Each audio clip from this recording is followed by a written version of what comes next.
Prestige apartment ನಿಂದ ದರ್ಶನ್ ಅನ್ನ arrest ಮಾಡಿ ಕರ್ಕೊಂಡು ಹೋಗ್ತಾ ಇರೋ ವಿಜುವಲ್ ನೀವು ನೋಡ್ತಾ ಇದ್ದೀರಾ. ಯಾವುದೇ ಕ್ಷಣದಲ್ಲಿ ಅನ್ನಪೂರ್ಣೇಶ್ವರಿ ಠಾಣೆ ತಲುಪಲಿದೆ ಈ ವಾಹನಗಳು. 2 ಪೊಲೀಸ್ ವಾಹನಗಳಲ್ಲಿ ಸಿಬ್ಬಂದಿಗಳು ಬಂದು ಅರೆಸ್ಟ್ ಮಾಡಿ ಕರ್ಕೊಂಡು ಹೋಗ್ತಾ ಇದ್ದಾರೆ. ಅಧಿಕಾರಿಗಳು ಬಂದು ಅರೆಸ್ಟ್ ಮಾಡಿ ಕರ್ಕೊಂಡು ಹೋಗ್ತಾ ಇದ್ದಾರೆ. 2ನೇ ಪೊಲೀಸ್ ವಾಹನದಲ್ಲಿ ಮಧ್ಯಭಾಗದಲ್ಲಿ ಮಾಸ್ಕ್ ಹಾಕೊಂಡು ದರ್ಶನ್ ಕೂತಿರೋದನ್ನ ನೀವು ನೋಡ್ತಾ ಇದ್ದೀರಿ. ನ್ಯಾಯಾಲಯದಿಂದ ಆದೇಶ ಹೊರಬೀಳ್ತಾ ಇದ್ದ ಹಾಗೆ ಮೊದಲಿಗೆ ಅರೆಸ್ಟ್ ಆಗಿದ್ದು ಪ್ರದೋಷ್, ನಂತರ ನಾಗರಾಜ್ ಮತ್ತು ಲಕ್ಷ್ಮಣ್. ಅದಾದ ಮೇಲೆ ಪವಿತ್ರ ಗೌಡ ನಿವಾಸದಲ್ಲೇ ಪವಿತ್ರ ಗೌಡ ಅರೆಸ್ಟ್ ಮಾಡಿ ಠಾಣೆಗೆ ಕರೆದುಕೊಂಡು ಹೋಗಲಾಯಿತು. ಈಗ ಆರೋಪಿ ದರ್ಶನ್ ಅರೆಸ್ಟ್. ಅನ್ನಪೂರ್ಣೇಶ್ವರಿ ಠಾಣೆಯತ್ತ ಆರೋಪಿ ದರ್ಶನ್ ಅರೆಸ್ಟ್. ರೇಣುಕಾಸ್ವಾಮಿ ಕೊಲೆ ಪ್ರಕರಣದ A2 ಆರೋಪಿ ದರ್ಶನ್ 2024 ಜೂನ್ 8ನೇ ತಾರೀಕು ನಡೆದಿದ್ದ ಕೊಲೆ. ಆ ಪ್ರಕರಣದ 2ನೇ ಆರೋಪಿ ದರ್ಶನ್ A2.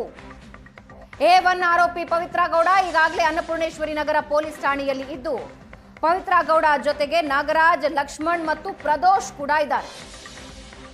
ಇನ್ನಿಬ್ಬರನ್ನ ಅರೆಸ್ಟ್ ಮಾಡಬೇಕಾಗಿದೆ. ಇನ್ನಿಬ್ಬರು ಪೊಲೀಸ್ ಠಾಣೆ ಸೇರಬೇಕಾಗಿದೆ. ಅದು ಜಗದೀಶ್ ಮತ್ತು ಅನುಕುಮಾರ್. 7 ಜನರ ಅರೆಸ್ಟ್ ಇವತ್ತು ಸಾಯಂಕಾಲದ ಹೊತ್ತಿಗೆ ಆಗಿ ನ್ಯಾಯಾಲಯದ ಮುಂದೆ ಹಾಜರುಪಡಿಸುತ್ತಾರೆ. ಆರೋಪಿಗಳ ವೈದ್ಯಕೀಯ ಚಿಕಿತ್ಸೆಗೆ ವೈದ್ಯಕೀಯ ಪರೀಕ್ಷೆಗೆ ಈಗಾಗಲೇ ವೈದ್ಯರು ಬಂದಿದ್ದಾರೆ, ಪೊಲೀಸ್ ಠಾಣೆಗೆ ಬಂದಿದ್ದಾರೆ. ಒಂದು ರೊಟೀನ್ ಚೆಕಪ್ ಆಗುತ್ತೆ. ಅದಾದ ಮೇಲೆ ನ್ಯಾಯಾಲಯದ ಮುಂದೆ ಹಾಜರುಪಡಿಸುತ್ತಾರೆ. ದರ್ಶನ್ ಅನ್ನ ಬಂಧಿಸಿ ಕರ್ಕೊಂಡು ಹೋಗ್ತಾ ಇರೋ ವಾಹನ ನೀವು ನೋಡ್ತಾ ಇದ್ದೀರಾ. ಇನ್ನು ಕೆಲವೇ ಹೊತ್ತಿನಲ್ಲಿ ಅನ್ನಪೂರ್ಣೇಶ್ವರಿ ನಗರ ಪೊಲೀಸ್ ಠಾಣೆ ತಲುಪುತ್ತೆ ಈ ವಾಹನ. ಪ್ರೆಸ್ಟೀಜ್ ಅಪಾರ್ಟ್ಮೆಂಟ್ ನಿಂದ ಹೊರಟ ವಿಜುವಲ್ ಮತ್ತು ಈಗ ಪೊಲೀಸ್ ವಾಹನ ಎಲ್ಲಿದೆ ಅನ್ನೋದರ ಲೈವ್ ವಿಜುವಲ್ಸ್ ನೀವು ನೋಡ್ತಾ ಇದ್ದೀರಿ. ಪೊಲೀಸ್ ವಾಹನದ ಹಿಂಭಾಗದಲ್ಲಿ 2 ಬಿಳಿ ಕಾರುಗಳಿವೆ, ಮುಂದೆಗಡೆ 2 ಪೊಲೀಸ್ ವಾಹನಗಳಿವೆ. 2ನೇ ಪೊಲೀಸ್ ವಾಹನದ ಮಧ್ಯಭಾಗದಲ್ಲಿಯೇ ದರ್ಶನ್ ಕೂತಿದ್ದು, ಅಕ್ಕಪಕ್ಕದಲ್ಲಿ ಅಧಿಕಾರಿಗಳಿದ್ದಾರೆ. ಮಾಸ್ಕ್ ಹಾಕೊಂಡು ದರ್ಶನ್ ಕೂತಿದ್ದಾರೆ.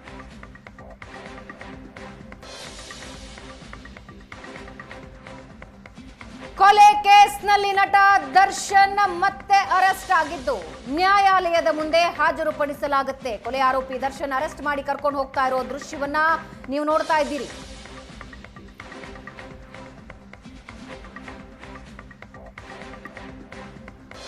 ಎರಡು 2024 ಜೂನ್ 11ನೇ ತಾರೀಕು ಪೊಲೀಸರು ದರ್ಶನ್ ಅನ್ನ ಅರೆಸ್ಟ್ ಮಾಡಿರ್ತಾರೆ ಕೊಲೆ ಪ್ರಕರಣ ಸಂಬಂಧ. ಅದಾದ ಮೇಲೆ ಜೈಲಿಗೆ ಶಿಫ್ಟ್ ಮಾಡಲಾಗುತ್ತೆ.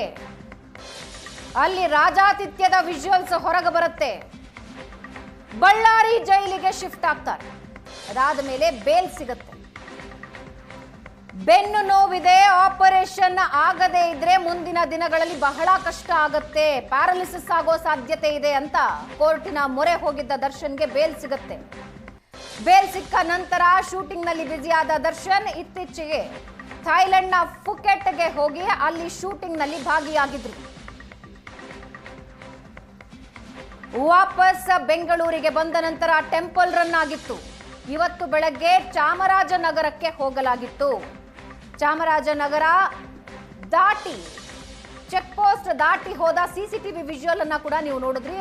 ಯಾವಾಗ ನ್ಯಾಯಾಲಯದಿಂದ ಆದೇಶ ಬಂತು, ಪೊಲೀಸರು ಕಾರ್ಯಪ್ರವೃತ್ತರಾಗಿ ಅವರ ವಾಹನ ತಡೆದ್ರು. ಅಷ್ಟೊತ್ತಿಗಾಗಲೇ ದರ್ಶನ್ ಇನ್ನೊಂದು ಕಾರ್ ಚೇಂಜ್ ಮಾಡಿಕೊಂಡು ಹಿಂಬಾಗಿಲಿನಿಂದ ಪ್ರೆಸ್ಟೀಜ್ ಅಪಾರ್ಟ್ಮೆಂಟ್ ಸೇರ್ಕೊಂಡಿದ್ರು.